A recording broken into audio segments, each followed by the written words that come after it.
Définir vos sketchs. Dans Fusion et dans le monde CAD en général, il est très important de définir tous nos sketchs. Qu'est-ce que ça veut dire définir les sketchs plus spécifiquement dans Fusion? Donc ici, on a un petit support à rod en métal que j'ai fait dans un autre tutoriel sur le paramétrage. Donc c'est pour ça ici qu'on a des FX devant toutes les valeurs parce que c'est des formules avec des user parameters. Si vous voulez savoir comment faire ça, allez voir mon tutoriel sur le paramétrage. Donc, un sketch entièrement défini, qu'est-ce que c'est? C'est un sketch où je ne peux plus rien bouger. Et si je veux bouger quelque chose, il faut que je rentre une valeur. Donc, si je m'en vais dans ce sketch-là en question, d'accord? Donc ici, on voit que le cercle intérieur est défini, le cercle extérieur est défini. Comme le centre du cercle est ancré sur le point d'origine de mon plan, donc la position du cercle est définie aussi. J'ai la hauteur ici qui est définie, la largeur qui est définie et j'ai des points de symétrie ici par rapport au centre.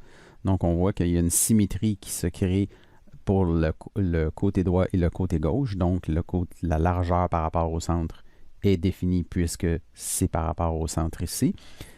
J'ai utilisé ma ligne pointillée ici pour faire cette égalité de mesure-là de chaque côté. Et puis là, on voit que, en fait, quand un sketch est complètement défini, il y a un cadenas qui apparaît. Et là, je ne vois pas de cadenas. Pourtant, dans mon sketch ici, tout est vraiment défini. Autrement dit, je ne peux plus rien bouger à main. Je ne peux plus déplacer aucune ligne. Il n'y a aucune ligne de bleu. Et en principe, tous mes points sont définis ici. Et c'est souvent la petite erreur, et ça arrive dans beaucoup de cas. On fait, ben voyons, qu'est-ce qui manque pour que mon plan soit défini? Eh bien, je fais l'erreur souvent moi-même, c'est qu'on va tracer une ligne, comme ici, j'ai tracé une ligne à partir du centre d'origine, d'une longueur quelconque, pour pouvoir faire une symétrie. Le problème, c'est que cette ligne-là, elle n'est pas définie. Il faut la définir. Donc, j'ai deux choix. Je peux soit utiliser le shortcut D, donc on pèse sur la touche D, on tombe en mode dimension, et je peux définir une longueur pour cette ligne-là, donc ça dit que c'est 10 mm, et dès que je vais commencer à définir cette ligne-là, là, oups, on voit le cadenas qui apparaît, c'est-à-dire que mon sketch est entièrement défini, il ne manque aucune mesure, il n'y a rien qui risque de bouger en déplaçant du stock, il va falloir absolument que je rentre des valeurs. Par contre, cette mesure-là n'a absolument aucun rapport avec le design de ma pièce. Ce n'est pas une hauteur totale, ce n'est pas une largeur, c'est tout simplement une ligne de symétrie que j'ai décidé de faire pour pouvoir faciliter mon design. Donc, le petit truc que moi, souvent, je fais, si on enlève ça ici, c'est que les lignes de symétrie ou les lignes de construction, autant que possible, essayez de les faire coïncider avec une ligne de votre sketch. Donc ici, si je prends le point et que je l'amène, pardon, j'ai pesé un peu trop longtemps, si je prends le point et que je l'amène et que je le fais arriver sur la ligne du bas de mon sketch ici, d'accord, on voit qu'on a des coïncidences qui commencent à arriver. Donc je vais m'approcher ici. Là, je n'ai pas vraiment la coïncidence. Ah, j'ai une coïncidence de centre. Donc oui, il faut que je sois au centre de la pièce. Par contre, l'idéal, ce que je voudrais, c'est que je veux dire que ce point-là soit coïncident avec la ligne qui est ici. Et là, automatiquement, on voit que le point apparaît quand je suis plus dessus. Le point disparaît quand je suis dessus parce que cette ligne-là est définie par la base qui est là. Parce que ma ligne est définie par la base, mon sketch est automatiquement entièrement défini. Parce que j'ai plus besoin de dire quelle hauteur est cette ligne-là, parce que la ligne qui est là est en fait à partir du centre du point d'origine jusqu'à la ligne du bas, et elle va suivre les dimensions que je vais rentrer dans mon sketch. D'accord? L'autre chose qui est importante aussi, quand vous commencez à sketcher, ayez une bonne idée de comment vous voulez centrer votre sketch. Donc ici, c'est assez évident, j'ai mis le centre du passage de la rod de mon support en plein milieu de mon point d'origine. Donc, si on affiche l'origine, on la voit ici. On voit l'origine avec les plans. Pensez à ce que vous êtes en train de designer et essayez d'orienter pour que vous soyez capable d'utiliser les plans du point d'origine. Parce que là, vous avez 3 plans plus 3 axes qui peuvent servir de rotation, qui peuvent servir de plan de miroir, qui peuvent servir de plan de coupe. Donc, si vous faites votre design n'importe où dans le plan de construction d'un sketch et que vous allez ensuite de ça essayer de faire une coupe, puis que vous n'êtes pas à la bonne place au niveau du point d'origine ou pas un endroit logique, vous allez être obligé de créer un autre plan de construction en venant ici ou un autre axe de construction. Et il faut faire attention parce que plus on crée des plans de construction, plus on crée des axes dans un design, plus le système va avoir de la misère à calculer votre pièce. Puis c'est là que le design commence à être plus lent, puis à chaque fois que vous faites une modification, c'est très lent à recalculer toute la pièce. Donc ça, c'est des choses qu'il faut garder en tête. Autant que possible, définir tous vos sketchs. C'est sûr que si vous faites quelque chose de hyper simple, avec un petit extrude pour imprimer une petite pièce très rapidement, bon, peut-être que vous n'allez pas vous casser le bâton à essayer de définir chacune des lignes dans votre sketch, mais autant que possible, essayez de prendre le réflexe de le faire. Ça va vous éviter de créer des modifications dans le sketch qui vont faire des erreurs dans le bas de votre timeline. Structurer vos components. Qu'est-ce que ça veut dire? Avant même d'ouvrir Fusion 360, si vous êtes en train de fabriquer, de créer un projet, vous devriez déjà avoir une bonne idée de ce que vous voulez faire et surtout définir comment vous voulez rassembler vos pièces. Si on regarde un exemple comme ici, qui est une Ender 3, pour ceux qui font de l'impression 3D connaissent très bien cette imprimante. Très populaire pour l'entrée de gamme, les gens qui commencent à faire de l'impression 3D. Si j'avais voulu, si je n'avais pas structuré mes composantes ici, j'aurais eu une liste interminable ici parce que chacune des vis est une component, le bouton est une component. Donc, bref, vous aurez compris que la liste des objets ici est interminable. Donc ici, on a une structure bien pensée par rapport à une imprimante 3D. Et ça, c'est le genre de choses qu'il faut réfléchir parce qu'à chaque fois que vous allez importer, pour ceux qui connaissent les inserts de McMaster Car et les composantes de manufacturier, à chaque fois qu'on importe une composante, une vis, un washer, quoi que ce soit, il va falloir s'assurer de bien activer la bonne structure pour être certain que cette vis se retrouve au bon endroit. Et ça, il n'y a pas de façon définitive. C'est vous qui décidez comment vous voulez restructurer vos composantes et quelle est la logique par rapport à ce que vous êtes en train de designer. Si on prend l'exemple de la Ender 3 ici, ici, on a le frame qui a été tout restructuré sous une composante avec ses sous-composantes. Donc, on voit ici le frame qui est là. Si je enlève la visualité, on voit que tout le reste de l'imprimante reste ici et le frame est tout regroupé sous un même component, un groupe de components. Et ce groupe de components-là inclut absolument tout, les capes en plastique, les vis, tout ce qui forme le frame. On aurait pu décider de mettre toutes les vis en dessous d'un même component, donc recréer un autre groupe à l'intérieur. C'est une question de choix. Ici, c'est pas fait. Mais l'idée, c'est de comprendre que ici, j'ai le frame qui est séparé de l'axe des X. Donc, on peut enlever l'axe des X au complet et le remettre au complet. L'axe des Y, qui est le bed. Donc, on comprend qu'en faisant une bonne structure, ça nous permet de mieux travailler sur notre outil. Comme ici, si je voulais fabriquer un extruder, je n'ai pas besoin de toute l'imprimante. Donc, je peux tout simplement aller sur mon axe des X. Au lieu de commencer à enlever la visibilité de tous les autres objets, vous pouvez faire bouton de droit. Et si vous allez pratiquement dans le bas du menu ici, on a une fonction qui s'appelle Isolate. Donc, ça permet d'isoler ce groupe de components-là. Et là, à ce moment-là, je travaille qu'avec ce groupe-là. Et là, je peux ouvrir ici à l'intérieur de mes components. On peut voir qu'à l'intérieur, on a d'autres groupes ici. Donc, les autres groupes sont, entre autres, le roller. Donc, ici, la vis, le roller, les bearings et le boulon et tout le reste a été regroupé ici dans un component. Donc, on voit que je peux enlever tout ce kit-là au complet, ce qui m'évite d'enlever la visibilité de 7-8 objets. Et là, ben, si je vais à l'intérieur de ça, on va voir qu'on a ici vraiment le roller, la vis, les spacers et tout le reste. Donc, c'est à vous de décider comment vous décidez de restructurer tout ça. Cela dit, une fois qu'on a fait un isolate comme ça, si vous voulez sortir, vous retournez sur votre groupe de components, faites bouton droit, et vous allez avoir le contraire, unisolate. Donc, à ce moment-là, quand je fais un unisolate, je reviens avec mon imprimante au complet visuel ici, à ce niveau-là. L'autre gros avantage aussi de bien structurer son projet comme ça, c'est que si je fais un export, donc je pourrais décider de prendre l'axe des X complet ici, avec chacune des sous-composantes et l'extrude et tout, et faire un export. Donc en faisant un export spécifique de ce component-là, mon export va se retrouver, je l'ai déjà fait ici avant, il va se retrouver dans mon projet, donc l'export est là, et je vais garder la même structure. Donc, je me retrouve avec mon axe des X tout seul dans un projet, et toute la structure que j'avais dans le projet de l'imprimante au complet est encore là. Même chose au niveau des sous-groupes, des groupes de bearing. Donc, on voit ici que j'ai le même sous-groupe ici que je peux ouvrir. Et là, j'ai chacune des composantes. Voyons, le washer, les pillows, le roller et tout. Donc, vous aurez compris.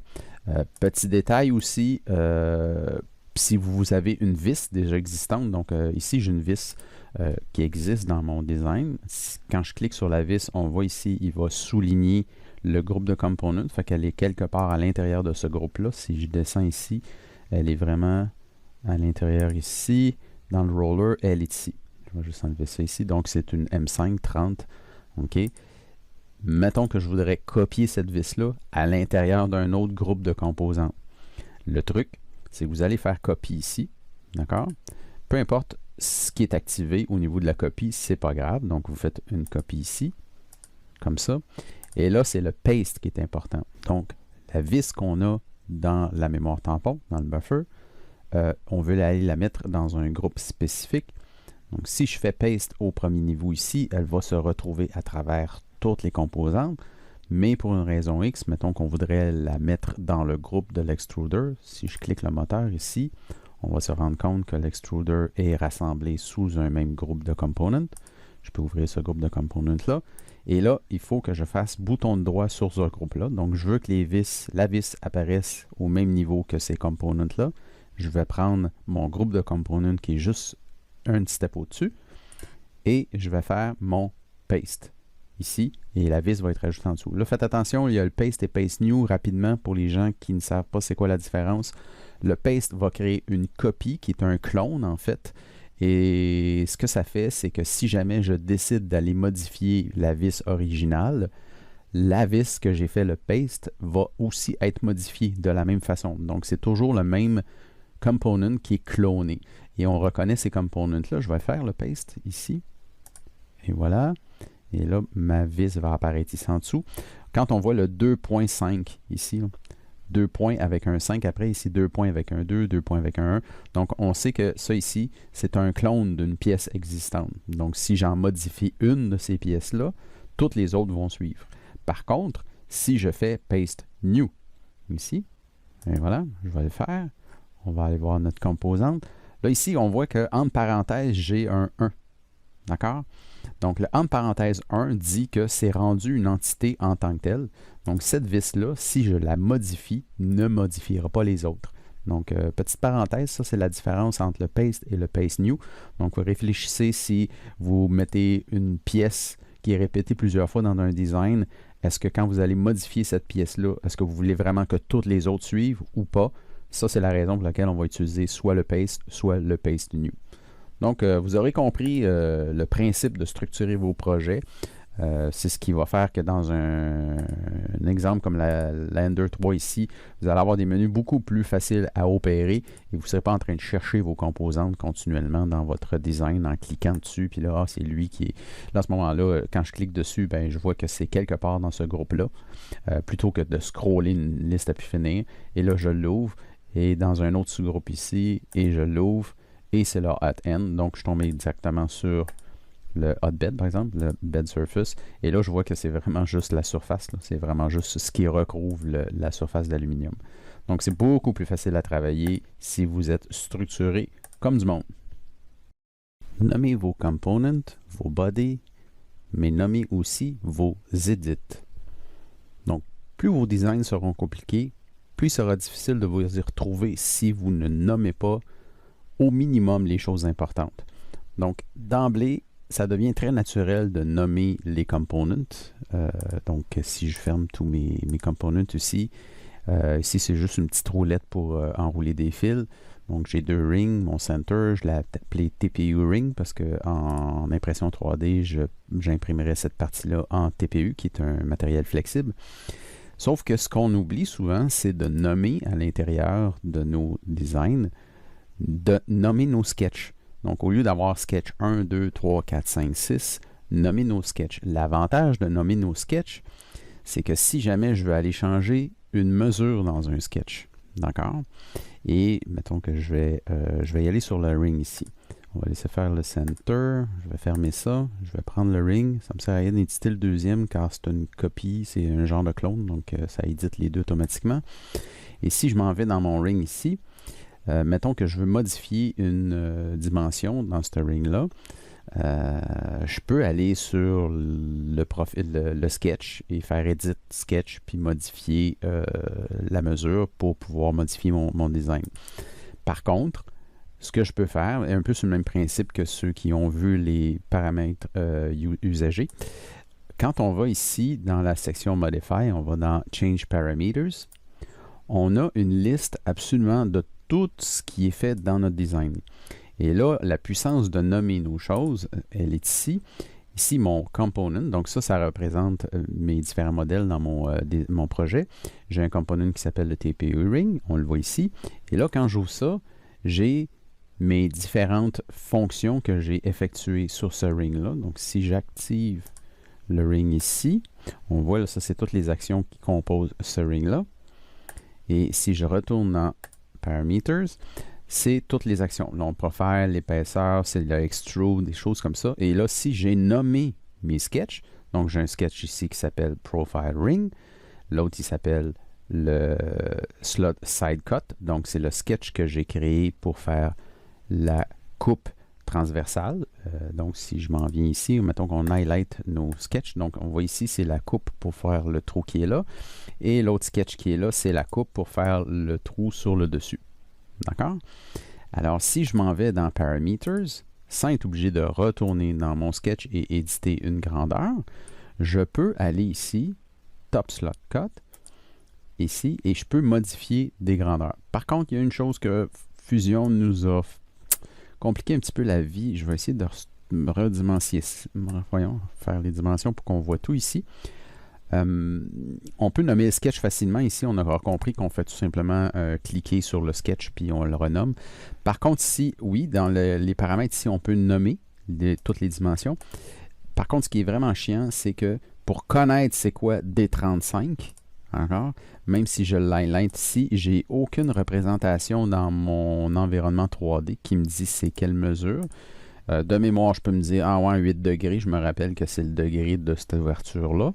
Par contre, il faudrait vraiment que j'aille dans le sketch ici en mode Edit. Et là, ce que je fais, c'est que si je m'en vais sur une mesure ici puis que je laisse ma souris assez longtemps, je vois que ça, c'est la mesure D36. Donc, le fameux angle de 8 degrés, c'était D34. D'accord? Ce qui est bien plate, c'est que là, rendu, quand on est en mode sketch, la fenêtre des paramètres est dans Modify. Je peux aller ouvrir la même fenêtre que j'avais tantôt. Je vais déplacer ça. Donc, là, si je mets ma souris au-dessus du 8, parce que ma fenêtre de paramètres est ouverte, je ne suis pas capable d'activer l'espèce de fenêtre d'information qui apparaît et qui me dirait que c'est D quelque chose. Mais sauf qu'en regardant les chiffres ici, bon, je sais ici D38. Fait que là, je pourrais venir ici puis je pourrais l'appeler angle ouverture. OK, bon, un peu sans les espaces, peu importe. Le 4 mm ici, c'est l'ouverture de mon trou. Donc, c'est ouverture slot. OK. 3.5, 3.5, c'est la distance. Donc, on pourrait mettre distance du bord, distance bord. Tout ça pour dire que rendu ici, ben là, je pourrais faire des modifications directes. Si la distance de mon bord 3.5 fait pas mon affaire, ben à ce moment-là, je peux aller ici, mettre 4 mm, faire Enter, et on voit que ça se modifie automatiquement. D'accord? Et l'avantage de ça, c'est que je peux voir mes modifications en temps réel dans ma construction. Donc, si je regarde ici ma pièce, comme ça, mettons, et que je vais chercher ma fenêtre de paramètres, et que je m'en vais ici à la distance, je veux la remettre à 3.5, je vais mettre 3.5, et quand je vais faire Enter, on voit ici la modification sur la pièce directe. Ce qui nous permet de changer des dimensions sans être obligé de retourner dans l'historique. Donc ça, c'est l'avantage de ça. Et tout apparaît ici. Donc si je m'en vais ici sur mon extrude, je l'ai appelé épaisseur ring. Donc ça, c'est l'extrude que j'ai fait pour définir l'épaisseur du ring. Et là, je l'ai ici, épaisseur ring. Et je peux venir changer l'extrude directement ici. Donc c'est ce qui fait la puissance de nommer vos choses. Donc pas nommer seulement que les components, nommer aussi les paramètres et les mesures de votre design. Là, ça, c'est très poussé. Là. Ça permet vraiment de retrouver des mesures puis aller les changer directement dans les paramètres sans être obligé de retourner dans l'édition du sketch. Mais au minimum, prenez... c'est sûr que c'est une discipline assez folle à avoir, puis je vous dirais que tous les professionnels ne le font pas nécessairement. C'est juste que ça devient beaucoup plus facile de retrouver les choses. Même chose ici dans votre timeline. Vous avez plusieurs sketchs ici. Comme là, j'ai 2 sketchs. L'icône est le même. Je ne sais pas c'est quoi qui est quoi. Au lieu de retourner là, comme on a vu tantôt, on peut avoir une structure ici qui est très complexe. Ça devient difficile à retrouver quel sketch est quoi. Ça s'appelle sketch 1, 2, 3, 4, 5. Donc, tout le naming que j'ai fait ici dans mes sketchs, il se retrouve dans mon timeline. Donc, je peux arriver ici, dire « Ah, ça, c'est le side cut ». À ce moment-là, je peux tout de suite faire bouton de doigt et aller éditer mon side cut et je retombe automatiquement dans ce sketch-là que je peux modifier. Et là, je refinis mon sketch, ma modification est faite. Donc, c'est quand même assez, sans nécessairement tout renommer, parce qu'on va virer fou, là. Prenez la peine de renommer les choses importantes que vous voulez être capable de retrouver dans votre design.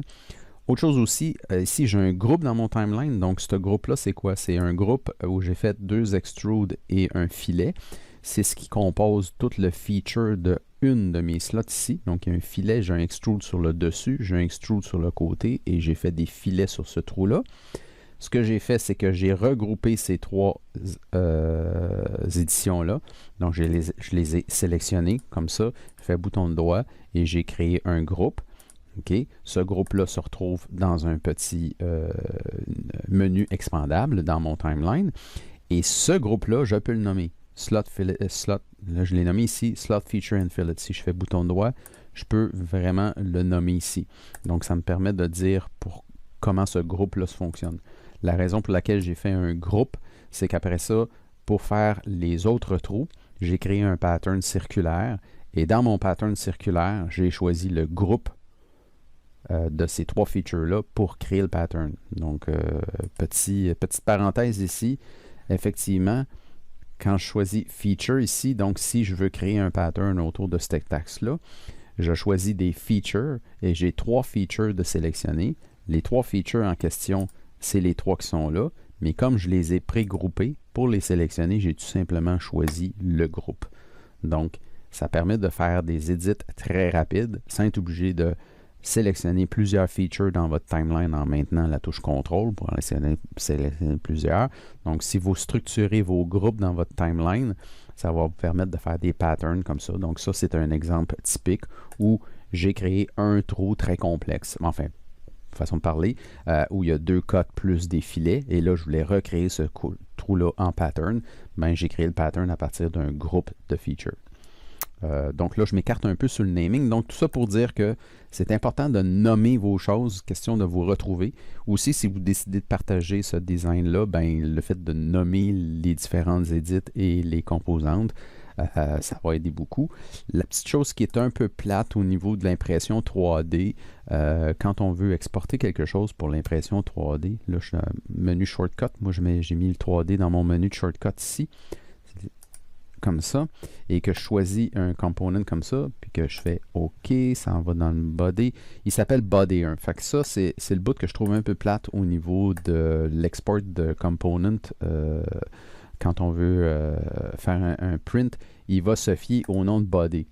Moi, j'ai plus tendance à nommer les components, c'est plus facile au niveau de la construction. Par contre, quand j'arrive pour exporter quelque chose, c'est le body que je dois nommer. Je trouve ça plate que le body hérite pas automatiquement du nom du component dans lequel il est avec un 1, 2, 3, 4, 5 s'il y en avait plusieurs. Donc ça, c'est le bout un petit peu plate. Là. On est obligé de prendre le nom ici.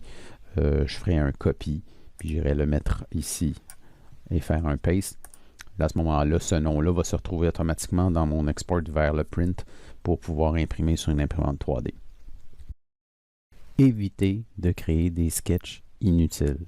Pourquoi je dis ça? C'est très facile de créer un sketch qui existe déjà sur un plan où on pourrait tout simplement modifier.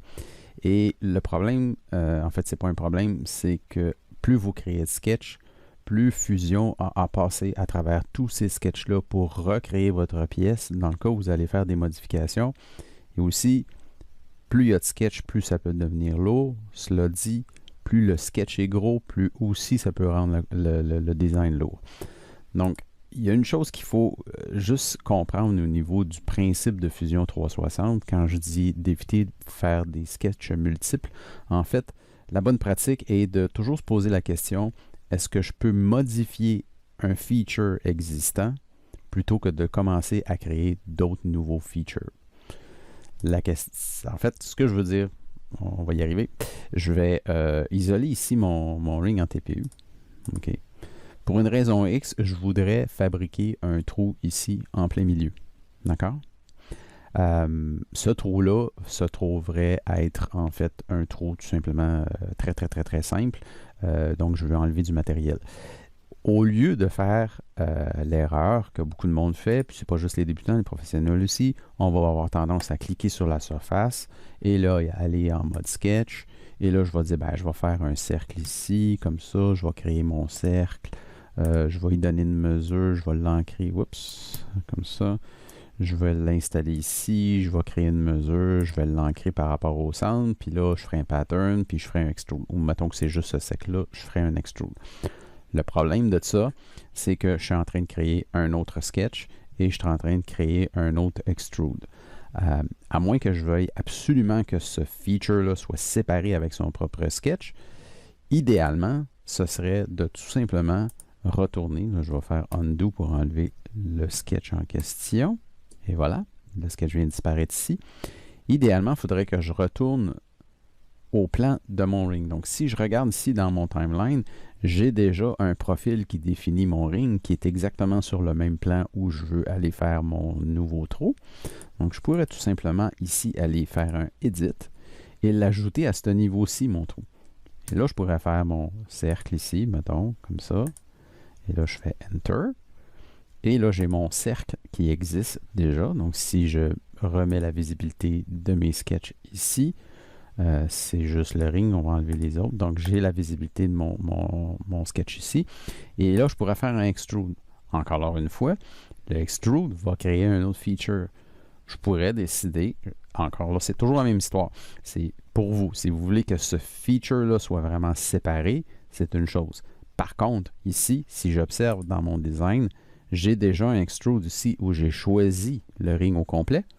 Donc, je pourrais aller décider d'éditer le extrude parce que mon sketch dans l'historique existe avant mon extrude. Donc, si je m'en vais dans l'édit du extrude ici, je vais voir que mon cercle est existant parce que le feature du sketch existe avant l'extrude. Il ne faut pas oublier le timeline ici. Il y a toujours une logique dans le temps. D'accord? Et là, si je vois que j'ai choisi mon profil pour mon extrude, si je tiens la touche CTRL, j'ai mon extrude ici, je pourrais décider d'enlever le cercle.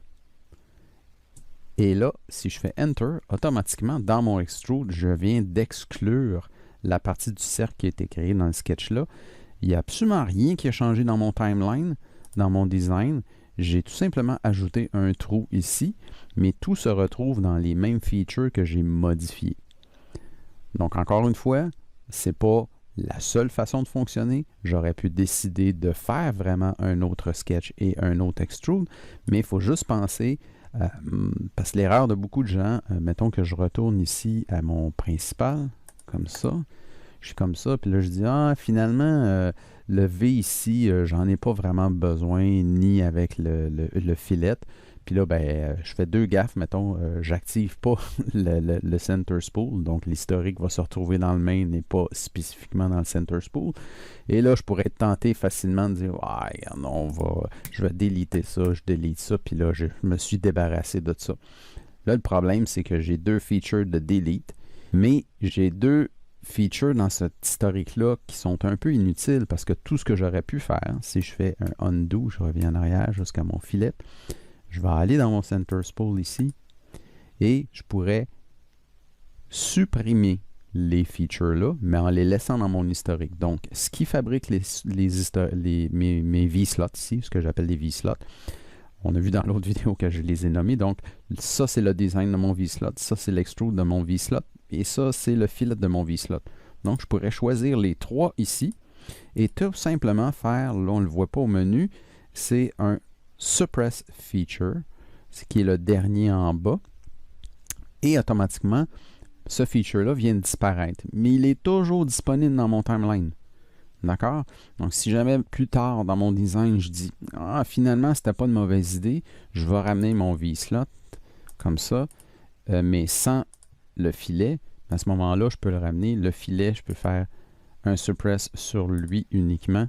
Et là, je viens d'avoir mon feature qui est revenu sans être obligé de recréer un autre sketch. En tout cas, vous comprenez le principe. L'idée, c'est posez-vous toujours la question quand vous êtes en train de modifier votre design, modifier une component.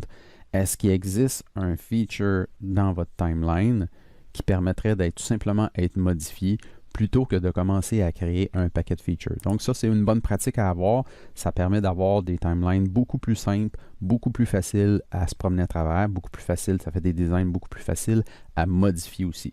Donc, essayez de prendre cette discipline-là, posez-vous la question, est-ce que je peux modifier un feature qui fait que je vais pouvoir faire la modification que je peux faire ou je crée carrément un nouveau feature, un nouveau extrude ou un nouveau plan de sketch? Faites la différence entre le mode création et le mode design. Qu'est-ce que je veux dire par là? Quand on est en train de créer quelque chose, ce n'est toujours pas un projet très intéressant. La plupart du temps, ce n'est pas un projet très propre pour un design qu'on voudrait refiler à quelqu'un ou sur lequel on voudrait extraire des choses, faire des exports. Donc, je prends toujours l'exemple de mon spool de fil. Donc, ici, j'ai mon design final. Donc, là, j'ai mon petit cercle que j'ai fait tantôt. Je ferai un don't save quand je vais le saver. Mais tout ça pour dire que ici, là, j'ai quelque chose de très clean avec des composantes très bien définies. Dans le timeline, tout est très bien séparé. Donc, si je m'en vais sur mon center spool, l'historique qui est là correspond vraiment à seulement mon center spool. Donc, j'ai un design qui est vraiment très clean. Par contre, quand j'ai créé cet objet-là, je l'ai fait dans un design. Et là, comme vous pouvez voir, j'ai des choses dans le timeline qui sont rouges, j'ai des erreurs, j'ai des affaires qui ne sont pas complètement définies parce qu'il y a des sketchs qui ont disparu. Donc, je ne m'étalerai pas des tonnes là-dessus. Il faut juste être conscient que tout le processus que j'ai utilisé ici pour créer cet objet-là, puis on voit qu'il y a eu des modifications depuis, le mode création ne fait jamais des projets très clean parce qu'on finit toujours, on est en mode création, on n'est pas en train de s'appliquer à nommer tout. Donc, toutes les bonnes pratiques que je viens de vous donner, on ne les laisse pas complètement côté, mais peut-être un peu de côté pour être plus en mode création. Donc, on veut rapidement faire quelque chose. Là, dans la vidéo qu'on vient juste de voir là, oui, effectivement, je ferai un sketch rapide ici, ou là, ok, j'ai besoin d'un trou, là, je le fais, puis je vais faire mon extrude, puis je le ferai même pas en le définissant avec une longueur, je vais y aller à peu près comme ça, puis dire, ok, le but de la création est de vérifier que notre objet fonctionne, il est fonctionnel.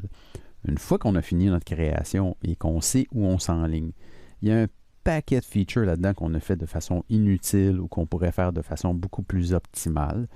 Et oui, c'est très chiant, mais l'idéal, c'est de recommencer ce design-là au complet. Ici, j'ai plein d'erreurs où mon ring ici contient des choses qui n'appartiennent même pas au design de ce ring-là. Dans mon historique principal, j'ai des features qui sont associées au principal qui ne sont plus associées à chacun des composantes. Donc, ça vaut la peine de un moment donné de s'installer et de repartir son design au complet, mais en ayant une feuille de route très précise, en sachant exactement comment nous allons regrouper nos composantes. Donc, faites attention, vous pouvez ne jamais vous rendre là parce que vous vous dites, bah, je ne partagerai jamais vraiment ce design-là, ça va. Mais moi, je me suis fait avoir des moments donnés où je suis retourné dans un vieux design, puis ah ouais, j'ai eu une idée, je veux le modifier comme ça. Et comme j'étais dans un environnement de création, quand je suis arrivé pour le modifier, il y a un paquet d'erreurs qui est apparu parce que j'ai un paquet de features dans mon timeline qui sont un peu inutiles. Puis essayer de nettoyer ça, c'est pas évident, à moins que vous ayez quelque chose de très complexe. Mais comme vous pouvez voir ici, là, j'ai mon environnement de travail. Vous voyez la liste de features qui est là, puis il y en a un paquet que j'ai délité déjà, que j'ai nettoyé. Qu'est-ce que ça donne pour tout simplement, vous voyez là, j'ai un paquet d'erreurs. Je fais juste amener mon timeline plus loin, puis j'ai des erreurs qui se créent. Alors que si je le fais vraiment du départ de façon intelligente, je me retrouve ici avec un objet créé qui contient très peu de features et tout est là, tout est nommé, tout est facile à modifier. Donc, c'est vraiment juste pour vous dire quand vous êtes en mode création, faites attention de ne pas garder ce projet-là comme finaux. Essayez de prendre la discipline d'en faire un autre projet, construit vraiment bien construit de toutes pièces. Et ça va vous faire un projet que vous êtes capable d'exporter. Ça, c'est le genre de projet que je donnerais à mes Patreon en mode fusion 3D complet plutôt que de donner des fichiers STL. Et là, il pourrait avoir l'historique complète de la création du spool en question. En conclusion, quand j'ai une idée en tête et que je suis en mode création, je suis le premier à ne pas respecter toutes ces bonnes pratiques, les bonnes règles de l'art. Mais je m'en mords les doigts tout le temps un peu après quand je reviens sur mon même design puis que je veux modifier quelque chose ou j'essaie de me retrouver. Donc, gardez ça en tête. Essayez de prendre des bonnes habitudes. Tranquillement, pas vite, ça va s'intégrer à votre travail. Vous allez le faire de façon naturelle puis ça va paraître beaucoup moins pénible. Vous n'aurez pas l'impression d'arrêter votre travail de création en plein milieu parce que vous vous mettez à nommer des choses. L'idée, c'est que ça devienne un réflexe et que vous le fassiez rapidement à travers votre workflow. Donc, c'est ce qui termine ce petit vidéo sur les bonnes pratiques. J'espère que vous avez apprécié et on se revoit dans le prochain vidéo.